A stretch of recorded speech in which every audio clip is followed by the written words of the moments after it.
future of offices. What we found as we started digging into the future of office investment globally is that the outlook is most uncertain in office relative to other property types. But offices have been caught in the middle. There's a tremendous amount of uncertainty about how the future of office might look. The trends that we're watching are how the balance between remote working and employee density will impact overall demand, how different geographic preferences might show up among employees and employers, and how that might shape demand for different office locations, how the pandemic might impact various specialty office types, such as life sciences and medical office, and then what's the future for the flexible office or co-working subsector, which has driven so much of the growth in recent years. It's clear that as people have the option of working from home in the current situation, it's put a severe strain on the co-working operators. WeWork is probably the leading example of this, driving so much of the occupancy growth in major markets in recent years. To help understand how this looks, we put together an analysis of 3 major markets around the world: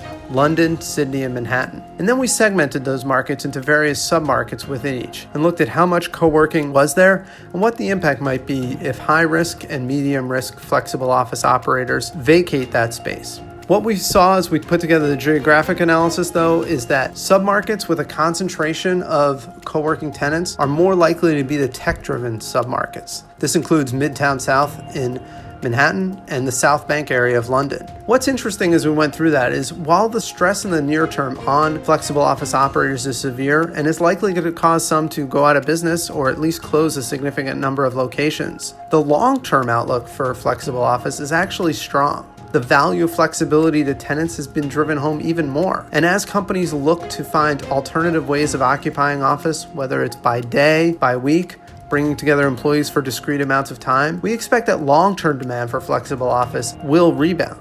Overall, on the investor side, it's become clear that this uncertainty is starting to weigh on how investors value office. In the US in particular, we're seeing transaction volumes start to come back in warehouse and apartments, but we're seeing very limited activity in the office space still.